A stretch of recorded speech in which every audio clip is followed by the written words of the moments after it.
On a spring afternoon in 1936, a 26-year-old shop clerk named Beryle Shinn pulled his car off a dirt road above San Quentin, California, because he had a flat tire. While he waited, he climbed the hillside above the bay. He crossed under a barbed wire fence for a better view of the water, and on the slope, half covered by a loose rock, he noticed a flat piece of dark metal. It looked like scrap. He picked it up anyway, thinking it might patch the hole rusting through the floor of his car, and carried it home. It sat there for months before he noticed something under the grime. Rows of carved lettering. That plate would end up in the hands of one of the most respected historians in California. It would be called one of the greatest archaeological discoveries in American history. It would be tested by scientists, exhibited in museums, insured for a fortune, and presented as a gift to a queen. And for 40 years, almost no one who mattered was willing to seriously question it. This is the story of what Beryle Shinn actually found, and who really put it there. To understand why a scrap of dented brass would eventually make international headlines, you have to understand what one man had spent his entire career looking for. His name was Herbert Eugene Bolton, and by the 1930s he was the most influential historian of the American West alive. He was born in 1870 in Wilton, Wisconsin, and studied at the University of Wisconsin under Frederick Jackson Turner, the historian whose frontier thesis would go on to shape an entire generation of American historical thinking. After a stint teaching in Texas, Bolton moved west permanently. First to Stanford, then in 1911 to Berkeley, where he would remain for the rest of his career. By the 1930s, his resume was not the resume of a man chasing folklore in his spare time. He chaired the University of California's History Department. In 1916, he had become director of the Bancroft Library, and under his leadership it grew into one of the most important research archives on Western and Latin American history in the world. He had personally supervised more than 300 master's theses and over 100 doctoral dissertations, a volume of graduate mentorship that stood, for decades, as a record in the field. In 1931 and 1932, he served as president of the American Historical Association, delivering a presidential address, the Epic of Greater America, that argued American history could not be understood in isolation from the history of the rest of the hemisphere. He had already published The Spanish Borderlands in 1921 and Outpost of Empire in 1931, and in 1936, the same year, Beryle Shinn picked a piece of scrap metal off a hillside. Bolton published Rim of Christendom, a biography of the missionary explorer Eusebio Francisco Kino that would later earn him a Bancroft Prize from Columbia University. In other words, this was not an amateur enthusiast, a hobbyist, or a fringe researcher. This was, by any reasonable measure, the most credentialed and institutionally powerful historian of the American West working anywhere in the country, and he had one obsession that had outlasted every other project on his long list of accomplishments: Sir Francis Drake. In 1579, during his circumnavigation of the globe, Drake had anchored somewhere along the Northern California coast to repair his ship, the Golden Hind. According to the account later published by Drake's chaplain, Francis Fletcher, and a related narrative attributed to Francis Pretty, the English crew formally claimed the land for Queen Elizabeth I, naming it Nova Albion. As part of that ceremony, the crew was said to have left behind a marker, a post, and on it, or near it, a plate of brass inscribed with the Queen's name, the date, and a sixpence bearing her likeness, nailed into the wood as proof that Englishmen had been there first. If such a plate existed and could ever be found, it would be physical, incontrovertible proof of an English claim to California a full generation before Jamestown. For a historian like Bolton, whose career was built on tracing the footprints of Spanish and English exploration across the American West, that plate was close to a holy grail. Bolton did not keep this obsession private. For years in his university lectures, he told his students almost the same thing every semester. Somewhere out there, on some California hillside, Drake's plate is still waiting to be found. If you ever come across a piece of brass with old lettering scratched into it, he told them, bring it to me immediately. He said this so often and so earnestly that it became something of a running joke among the historians and history buffs who knew him socially, including the members of a fraternal organization Bolton himself belonged to. A group with a strange name and a stranger sense of humor. E. Clampers fetus. E. Clampers fetus, known to its members as ECV, or simply the Clampers, had originated during the California Gold Rush as a parody of the era's more self-serious fraternal lodges. It was revived in the early 1930s by a small circle of California historians and history enthusiasts who described their own purpose partly as preserving Western history and partly as having a good time while doing it.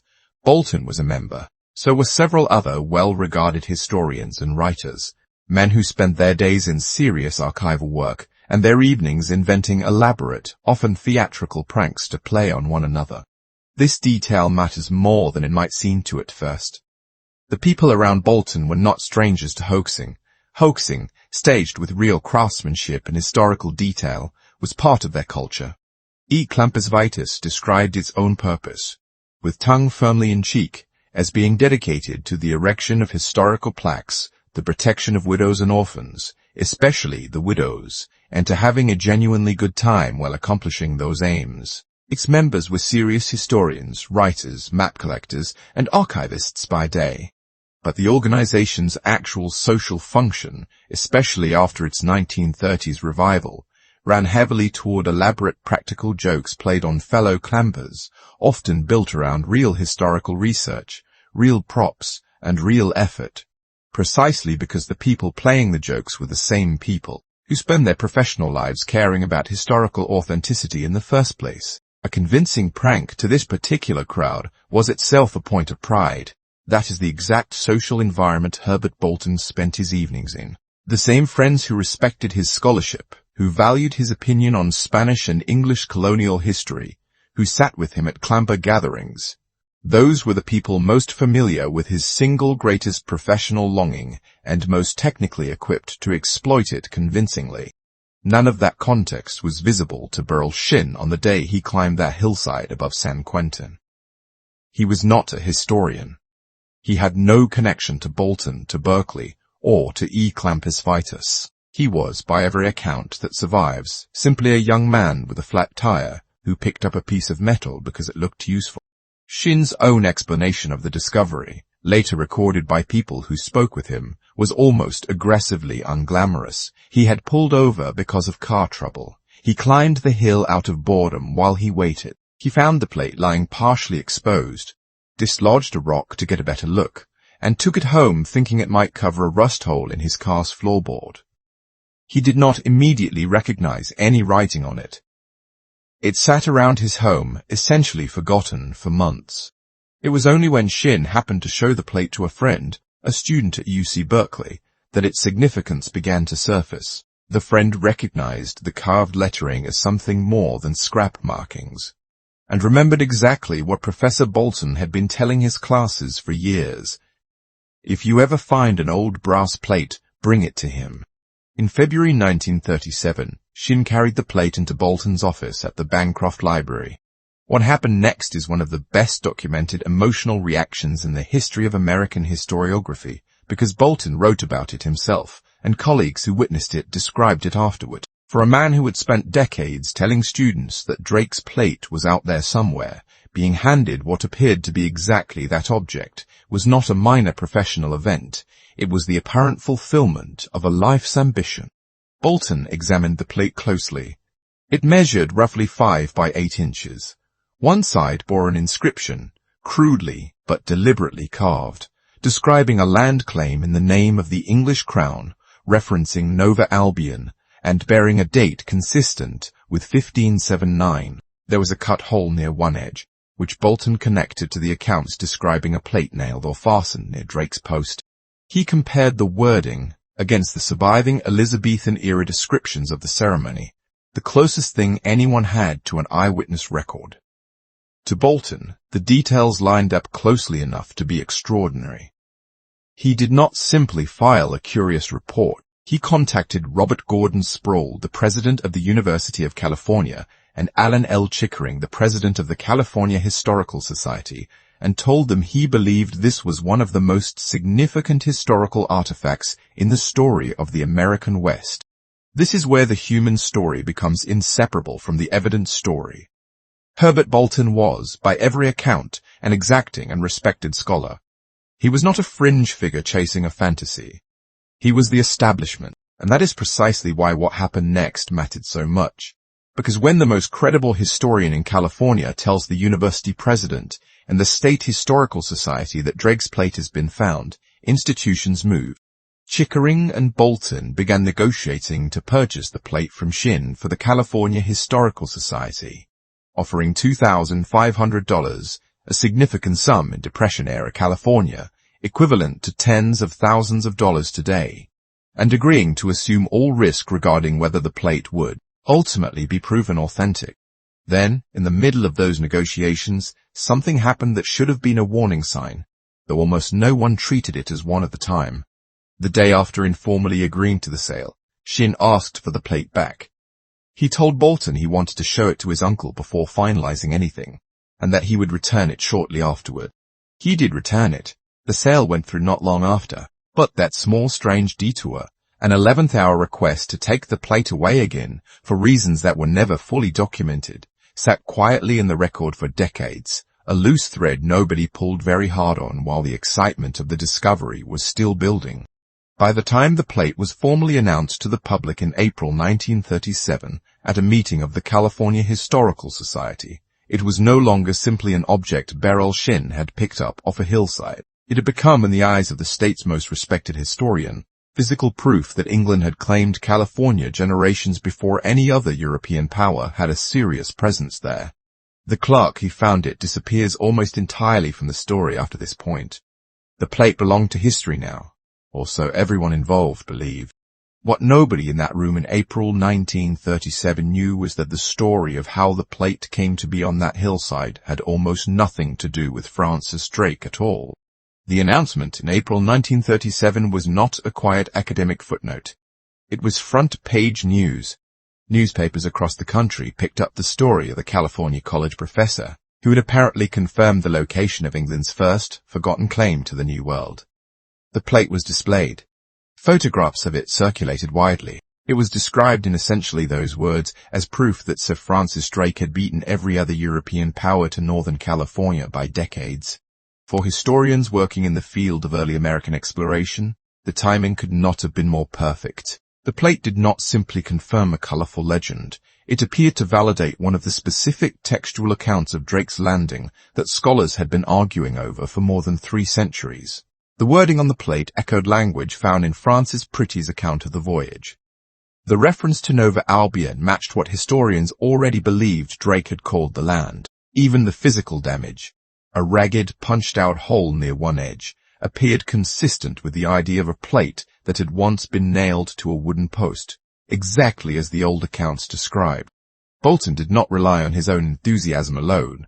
He pursued independent verification, which is exactly what a careful historian should do. In 1937, the plate was examined by Colin G. Fick, a metallurgist at Columbia University, with expertise in the composition and aging of historical metals.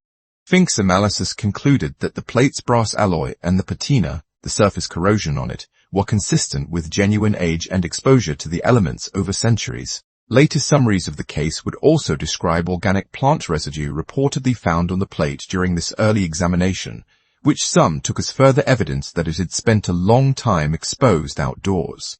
For a public and a scholarly community eager to believe, this was close to decisive. A famous historian believed it. A metallurgist believed it. The find had already been embraced institutionally, with the University of California and the California Historical Society standing publicly behind it. The plate was formally given a home at the university. It became a centerpiece exhibit. It was written into textbooks describing the history of California and the broader story of European exploration of the Pacific coast. Generations of California schoolchildren, for decades afterward, learned about Drake's landing with an image of that plate as visual proof. But even in 1937, while the plate was being celebrated, a handful of specialists were quietly uneasy. Some of the unease was linguistic. The plate's inscription referred to Queen Elizabeth using language and phrasing that struck a few specialists in Elizabethan English as slightly off, not blaringly wrong to a casual reader, but not quite right to someone who worked closely with 16th century documents. The lettering style itself, The way individual characters were formed did not perfectly match the handwriting conventions and inscription styles that specialists expected from an authentic Elizabethan artifact.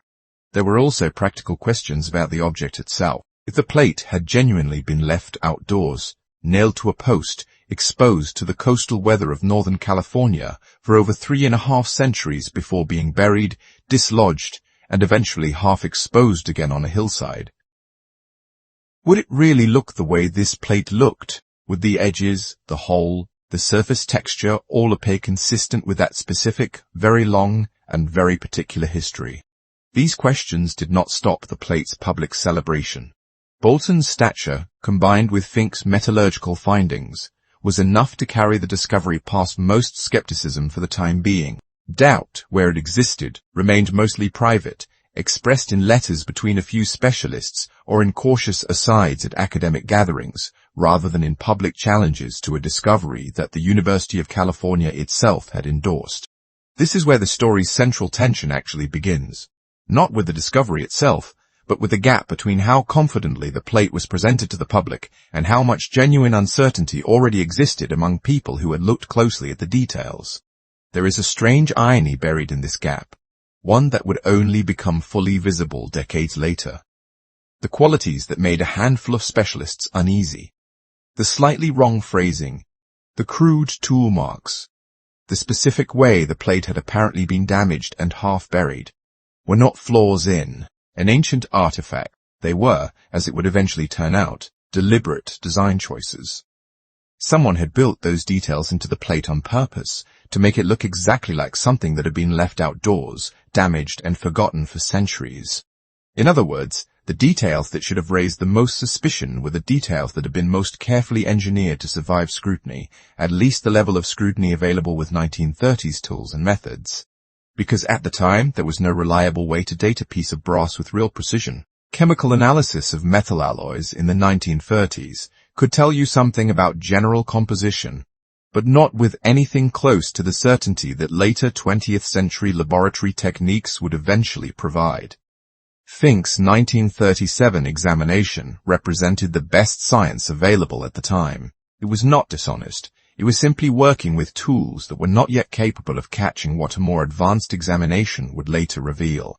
That single fact that the best contemporary science of 1937 could not yet distinguish a well-made forgery from a genuine 16th century object is the hinge on which this entire documented case turns.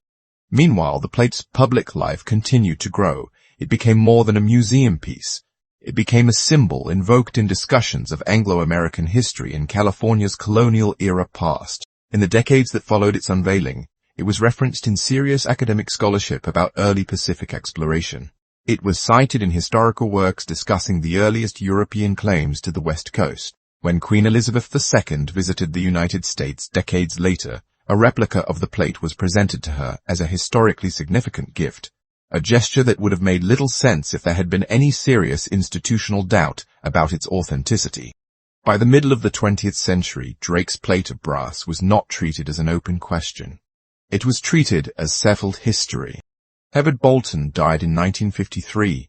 He never lived to see the plate's authenticity seriously challenged in public. As far as the historical record shows, he went to his grave believing he had found and helped confirm one of the most important physical artifacts in the story of European exploration of North America. For nearly 25 years after his death, that belief remained essentially unquestioned at an institutional level. Then, in the 1970s, as California prepared to mark the 400th anniversary of Drake's 1579 landing, a new generation of researchers decided the plate deserved a fresh look. This time, with tools Colin Fink never had access to. What they found would not simply add new information to the story. It would force everyone connected to the plate to reconsider everything they thought they already knew. The re-examination did not begin as a scandal. It began as due diligence. With the anniversary of Drake's landing approaching, researchers connected to the University of California decided it made sense to subject the plate to the kind of modern scientific analysis that simply had not existed in 1937. Metallurgy, chemistry, and materials science had advanced enormously in the 4 decades since Colin Fink's original examination. If the plate really was what Bolton had believed it to be, more precise testing should only strengthen the case. It did the opposite. Researchers examining the plate's brass alloy found levels of zinc and other elements inconsistent with what would be expected in metal produced in 16th century England. Brass-making techniques and material sourcing had changed significantly over the centuries, and the composition of this particular alloy pointed toward a period of manufacture far closer to the 20th century than the 16th.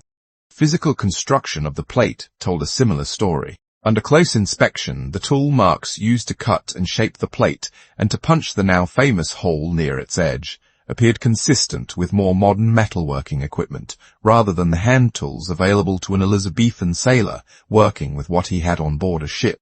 Perhaps most damaging of all, when researchers went back to compare the surviving 1937 documentation of the plate's examination, they found that certain original evidentiary details, including reported traces of organic material that had once been cited as support for the plate's age, were not present or documented in a way that could now support the earlier conclusions. The very details that had helped convince Fink and Bolton in 1937 no longer held up to renewed inspection. The conclusion the research team reached was as direct as it was unwelcome. Drake's plate of brass was not a 16th century artifact.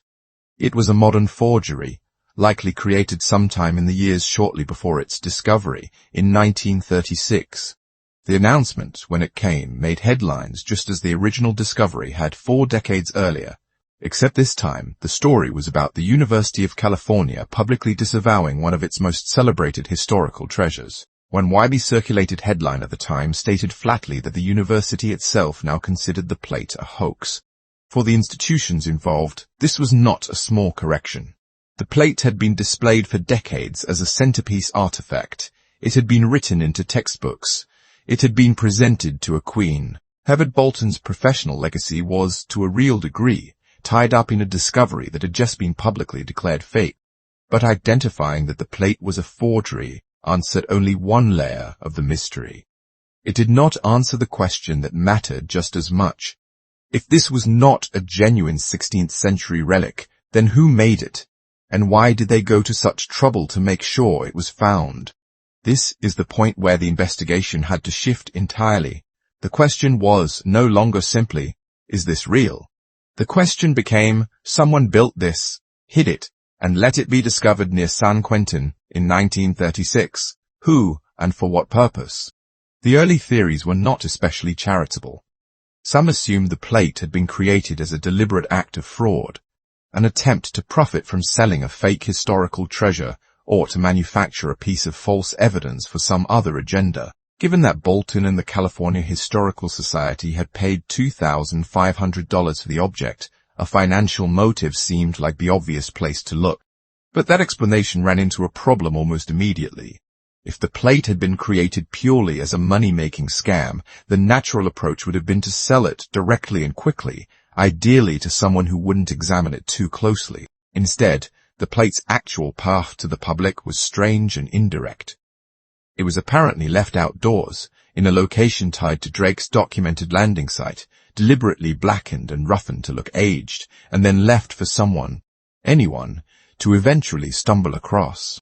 That is not how a straightforward con works. That is closer to how an elaborate practical joke works. And the people most likely to attempt an elaborate practical joke aimed specifically at Herbert Bolton were the people who knew him best, understood his decades-long obsession most intimately, and had both the skill and the sense of humor to pull it off. That brought the investigation back to a group already mentioned earlier in this story, almost in passing, Eclampus Vitus, the historical fraternity of which Bolton himself was a proud member. For years after the plate was exposed as a fake, the identity of the actual forgers remained an open question, discussed and speculated about within California historical circles, but never definitively resolved. Members of Eclampus Vitus had long been rumored to be involved, and some members of the organization reportedly bristled at the accusation over the years, unwilling to have their fraternity permanently associated with deceiving one of its own most respected members. There was also a genuinely strange detail that complicated the elaborate joke theory for years. If the plate had truly been intended as a light-hearted prank meant to be discovered quickly and enjoyed, why was it deliberately blackened until it was nearly unreadable, and partially buried under a rock in a remote location rather than left somewhere, Bolton or his students were likely to find it right away? A joke that takes years to land and is ultimately stumbled upon by a random stranger with a flat tire rather than the intended target does not behave like a typical prank. It behaves like something that went sideways. That single unresolved detail, the gap between an apparent joke's intended audience and its actual accidental discoverer, became the thread that later researchers would eventually have to pull in order to finish the story. By the late 20th century, the documented facts of the case were clear and no longer disputed. The plate was fake. The metallurgy proved it, and the original 1937 authentication had been an honest mistake made with inadequate scientific tools. What remained genuinely uncertain, what historians were still actively working to nail down as the 20th century ended, was the human story behind the forgery. Who exactly made it? Why they chose the specific location they chose? And how an inside joke aimed at one particular professor ended up, by pure accident, in the hands of a department store clerk changing a flat tire on a hillside above San Quentin. Answering that question would require going back through the private correspondence, unpublished writings, and personal papers of the people who had surrounded Bolton. The historians, writers, and fellow clampers who had spent their evenings in the 1930s dreaming up increasingly elaborate ways to entertain one another. The breakthrough in identifying the actual hoaxes did not come from a dramatic new discovery in the field. It came from archives. Specifically, from researchers going back through the personal papers, correspondence, and organizational records connected to Eclampus Vitus and its leading members from the 1930s. Two names emerged repeatedly at the center of the plot: Carl Wheat and George Ezra Dane. Both men were serious, respected figures in California's historical community, not fringe pranksters. Wheat was a leading figure in the 1930s revival of Eclampus Vitus, deeply involved in Western history scholarship and map collecting. Dane was likewise an active participant in California historical circles. Both men were personally close to Herbert Bolton. Both men knew, better than almost anyone outside Bolton's own family, exactly how deep his lifelong fixation on finding Drake's plate really ran. According to the account that researchers eventually pieced together and published in the early 2000s, decades after the original hoax and roughly a quarter century after the plate had been scientifically exposed as fake, the plan began as an elaborate inside joke among a small circle of friends within Eclampus Vitus, sometime around 1933. The idea, as reconstructed from later research, was straightforward in concept and remarkably ambitious in execution. Manufacture a convincing fake of the exact plate Bolton had spent his career hunting for, and arrange for him to be the one who found it, delivering him, as a gift from his friends, the discovery of his lifetime. To pull this off, the group needed someone with real metalworking skill. Researchers identified additional participants beyond Wheat and Dane, men including George Barron, George Clerk, Lorenz Knoll, and Albert Dressler, who, while not necessarily formal members of Eclampus Vitus themselves, were active figures in California's broader historical enthusiast community, and apparently assisted in producing the plate. Later accounts describe the involvement of a metalworker with shipbuilding experience, someone capable of cutting, shaping, and inscribing brass convincingly enough to fool the standards of the mid-1930s. The inscription itself was not improvised. The group appears to have carefully studied the surviving historical accounts of Drake's landing. The same Francis Pretty narrative Bolton himself would later compare the plate against, and crafted wording deliberately designed to echo it closely enough to be persuasive to someone predisposed to believe. They also went to considerable effort to make the object look genuinely old. The plate was reportedly treated with acid and exposed to heat and other aging techniques to darken its surface and roughen its texture, mimicking decades of weather exposure. On the reverse side, according to later research, the letters ECV were painted in a fluorescent ink invisible under normal light, a wink at the group's own identity, presumably meant to be revealed once the joke had run its course and everyone had enjoyed a good laugh at Bolton's expense. Then, sometime in 1933, the group transported the finished plate to the area near Drake's Bay, the actual documented historical site most closely associated with Drake's landing, and left it there, apparently expecting it would eventually be found, most likely by one of Bolton's own students, since Bolton had spent years sending students out to search that specific area. This is where the plan seems to have gone off script. Rather than being discovered quickly by a Berkeley student combing the area Bolton had directed them toward, researchers now believe the plate was picked up by someone entirely unconnected to the hoax, possibly soon after it was planted, who kept it for a period of time without understanding its significance before eventually discarding it, tossing it out along the roadside or hillside. From there, it apparently sat exposed to the elements for roughly 3 years, drifting further from its original intended location near Drake's Bay, before ending up on the hillside above San Quentin, nearly 20 miles from where the hoaxers had originally left it, where Beryle Shinn happened to notice it while waiting out a flat tire in 1936. If this reconstruction is accurate, then almost everything about the plate's actual discovery was accidental. The hoaxers built a fake historical treasure, planted it for a specific audience, and then lost total control of it. It disappeared into the hands of a stranger for years, traveled a substantial distance from where it had been placed, and eventually resurfaced through pure chance in the hands of someone who had never heard of E. clampus vitus, Herbert Bolton, or Francis Drake. There is a genuinely poignant detail buried in this reconstruction, one that connects directly back to part 2 of this investigation. Remember the strange, unexplained moment when Beryle Shinn, after informally agreeing to sell the plate to the California Historical Society, abruptly asked for it back, saying he wanted to show it to his uncle first. Researchers who later pieced together the fuller story noted that this detail lines up suggestively with the idea that word of Shinn's discovery may have reached someone connected to the original hoax, who recognized what had happened and tried, in some limited and ultimately unsuccessful way, to intervene before the situation went further than anyone originally intended. Whether that specific episode was connected to the original hoaxers attempting to walk back their joke, or was simply an unrelated coincidence in Shinn's personal life, remains one of the details the surviving record cannot fully settle. What is far better documented is what happened to George Ezra Dane, widely identified as one of the hoax's central architects.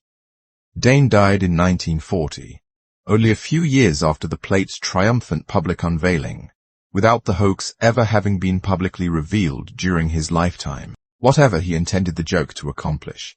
A private laugh among friends, an eventual confession, a wink that Bolton himself would someday be let in on. None of it happened the way he likely imagined. Bolton spent the rest of his own life, another 13 years after Dane's death, believing completely in the plate's authenticity, never learning that his own friends and fellow clampers had built the object that would come to define the final chapter of his professional legacy. Carl Wheat lived considerably longer, continuing his prominent role in California historical circles for decades. He died in 1966, more than a decade before the plate was scientifically exposed as fake.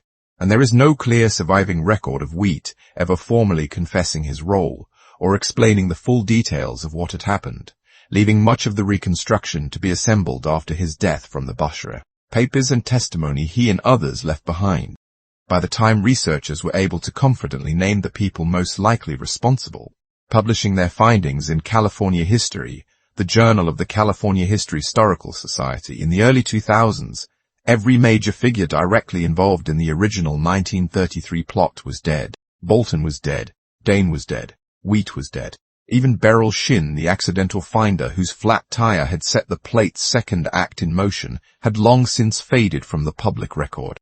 What survived was the paper trail, personal letters, organizational records, and the recollections family members and colleagues had shared with historians willing to keep asking questions decades after most people had assumed the story was already fully told. The plate itself survived too, preserved, ironically, in the very same Bancroft library that Herbert Bolton had once directed, now catalogued honestly as what it actually is, not a 16th century artifact, but a 20th century forgery, and one of the most successful and consequential practical jokes in the history of American historical scholarship. It is worth pausing here to lay the full reconstructed timeline side by side, because the finished shape of this story only becomes clear once every piece is placed in order. Sometime around 1933, a small circle of friends within and around E. clampus vitus, centered on Carl Wheat and George Ezra Dane, and assisted by several other California history enthusiasts with practical metalworking skills, set out to manufacture a convincing forgery of Drake's lost plate, as an elaborate private joke aimed at their friend and fellow clamper, Herbert Bolton. They researched the historical accounts closely enough to craft plausible wording. They aged the metal deliberately. They marked the reverse side with their fraternity's initials in a way meant to eventually reveal the prank, and they placed the finished plate near Drake's Bay, in the exact region Bolton had spent years directing his own students to search. At that point, the plan should have played out as intended. A Berkeley student finds the plate, brings it to a delighted Bolton, and at some point the truth comes out among friends, presumably to considerable laughter. Instead, someone unconnected to the joke apparently found the plate first, kept it as an unremarkable object for a period of time, and eventually discarded it, sending it on an unplanned, undocumented journey of roughly 3 years and nearly 20 miles before it came to rest, half buried under a rock on a hillside above San Quentin. In 1936, Beryle Shinn, a young department store clerk with no connection whatsoever to Bolton, Berkeley, or E. Clampus Vitus, found it there purely by chance while waiting out a flat tire. Shinn did not immediately grasp its significance. Only a chance conversation with a Berkeley student friend who recognized the plate's connection to Professor Bolton's well-known obsession set the second and far more consequential chapter of the story into motion. In February 1937, the plate reached Bolton, who examined it with the full weight of his professional expertise and his decades of longing, and concluded, sincerely and not unreasonably given the tools available to him, that he was holding the very object he had spent his career searching for. The metallurgical testing conducted that same year by Colin Fink, using the best scientific methods available at the time, appeared to support Bolton's conclusion. Neither man was being reckless. Both were working at the edge of what 1937 science could actually determine about the age of a piece of metal. The plate's authenticity was publicly announced, purchased for the California Historical Society, and treated for the next 4 decades as a legitimate and important historical artifact, used in scholarship, displayed to the public, taught to schoolchildren, and even gifted in replica to a reigning monarch, all without any deliberate dissection on the part of the institutions or scholars who championed it. They were victims of a hoax that had spiraled far beyond its original, much smaller intended scope. It was only in the late 1970s, when advances in metallurgical and chemical analysis finally caught up to the forgery's craftsmanship, that the plate's true nature became undeniable. The zinc content of the brass alloy, the tool marks from the cutting and punching of the plate, and the absence of supporting physical evidence that had once been cited in its favor, all pointed in the same direction. This was a 20th century object, and it was not until the early 2000s, nearly 70 years after the original prank, and roughly a quarter century after the plate had already been scientifically exposed, that researchers going back through personal papers and organizational records were finally able to identify, with reasonable confidence, who was actually responsible, and to reconstruct why the plate ended up so far from where its makers had originally intended it to be found. Looking back at the plate's physical condition with this full context in mind changes how nearly every detail should be read. The deliberately blackened, roughened surface that once seemed to a handful of early skeptics slightly too aggressive in attempt at looking ancient, that texture was not evidence of age. It was evidence of craftsmanship, applied by people who understood exactly what an aged brass surface was supposed to look like and worked hard to fake it convincingly. The slightly unusual phrasing that a few specialists noted as not quite matching authentic Elizabethan usage, that was not a scribe's error-appropriate error.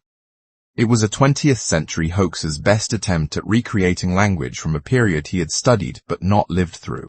The strange remote location where Shinn ultimately found the plate, and the odd roundabout path researchers now believe it took to get there, that discrepancy is not evidence of some grander, unexplained mystery. It is the visible residue of a private joke that got away from the people who built it, passing through the hands of at least one unknown intermediary before landing, entirely by chance, in front of someone who had no idea what he was looking at.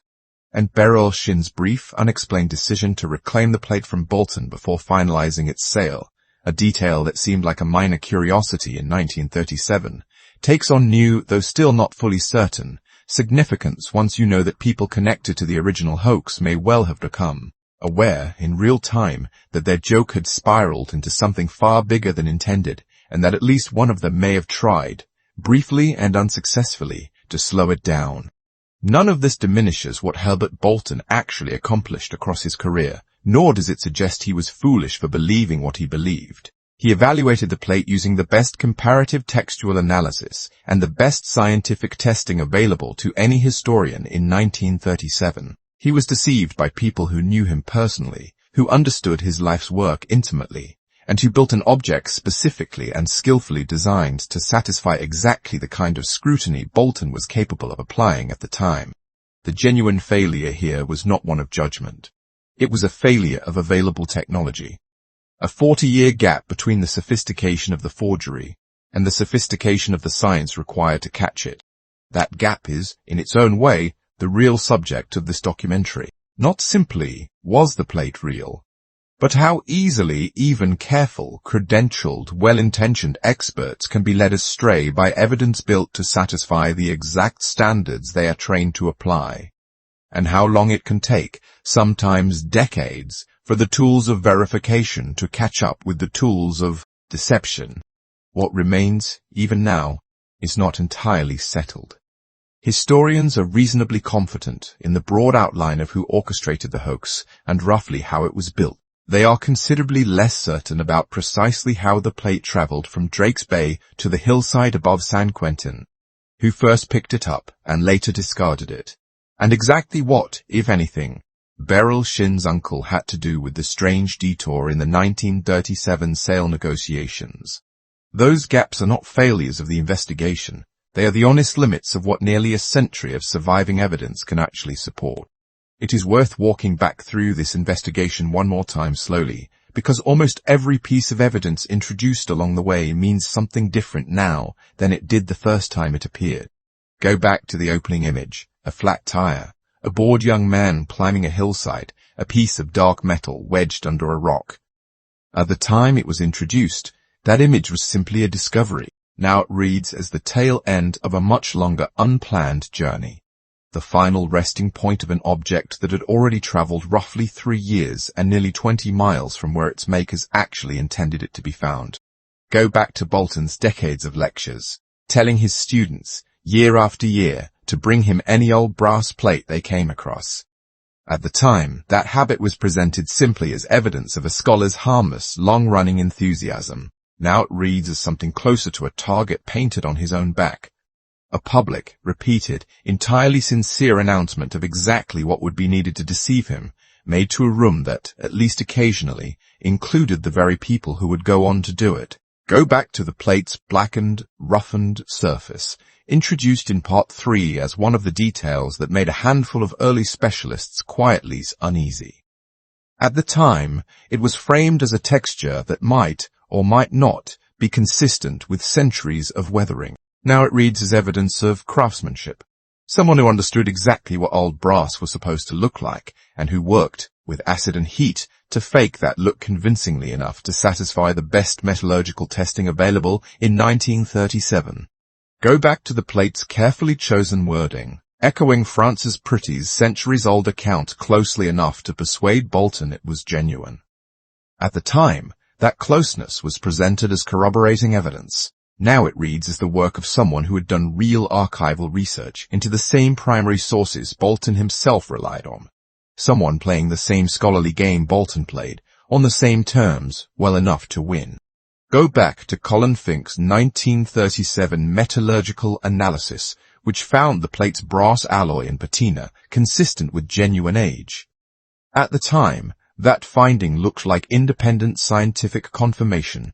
Now it reads as the honest limit of 1930s materials science, a snapshot of exactly how far metallurgical testing could go before more advanced instruments, 40 years later, could finally see what Fink's tools could not.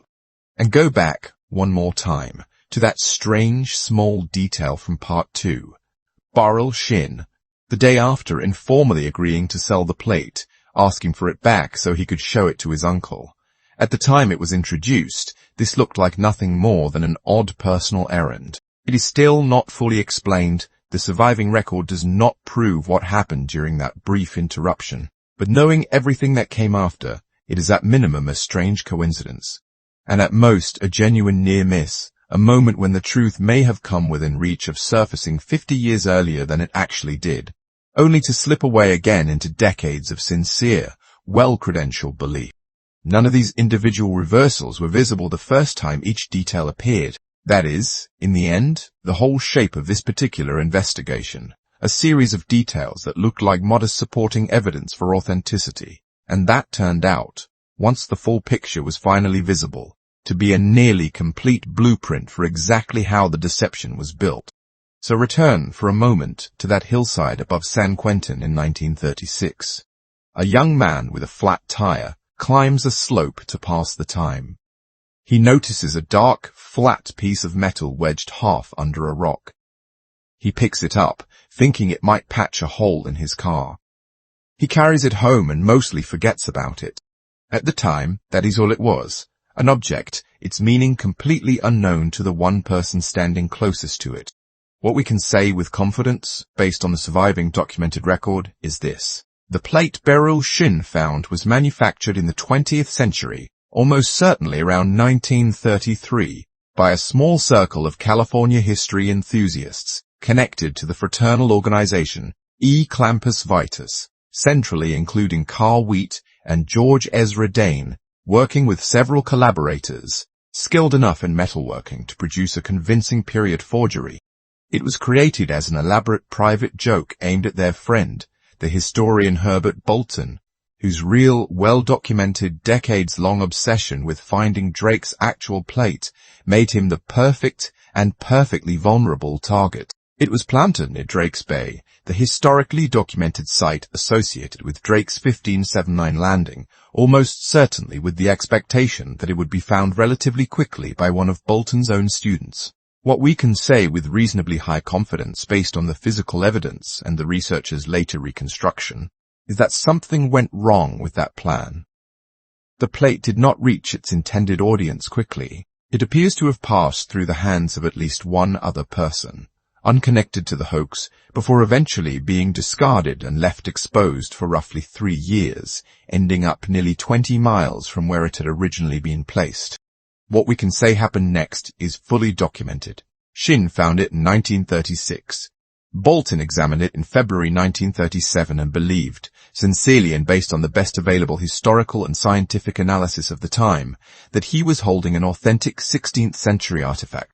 The plate was purchased, publicly unveiled, scientifically tested by Colin Fink, using 1937-era methods, and embraced by the university, the California Historical Society, and much of the American public as one of the most significant physical relics connecting England to the earliest European exploration of the Pacific coast. What we can say happened after that is equally well documented. The plate was displayed and cited for 4 decades. Herbert Bolton died in 1953 still believing in it. In the late 1970s, advances in metallurgical and chemical analysis, tools simply unavailable in 1937, proved conclusively that the plate could not be a genuine 16th century object. What we can say with somewhat less certainty, because the surviving evidence does not fully resolve it, involves the smaller human details, exactly how the plate traveled from Drake's Bay to San Quentin, who handled it during the missing years in between, and what precisely prompted Beryle Shinn to briefly reclaim the plate from Bolton before completing its sale in 1937. Researchers have reasonable theories about these gaps. None of them can currently be proven with documentary certainty. And what we cannot say, what the evidence simply does not allow anyone to responsibly claim, is a definitive, moment-by-moment account of every hand the plate passed through, or a fully verified explanation for every choice its makers made. Some of this story will likely always remain reconstructed rather than proven, built from the closest available evidence rather than direct testimony from the people who could have explained it themselves, all of whom died before historians finished piecing the story together. That is, in its own way, the most honest place a historical investigation like this one can end up. Why does any of this matter? Nearly a century after a young man in Oakland picked up a piece of scrap metal to patch a hole in his car floor, Because the story of Drake's plate of brass is not really about Francis Drake at all. Drake almost certainly never touched the object that ended up bearing his name.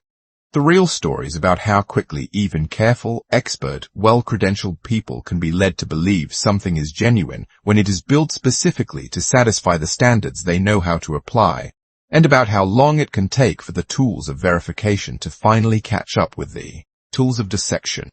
It took 40 years, an entirely new generation of scientific instruments, and eventually a fresh generation of researchers willing to keep digging through old letters and half-forgotten fraternity records before the full shape of what actually happened above San Quentin in 1936 could finally be seen clearly.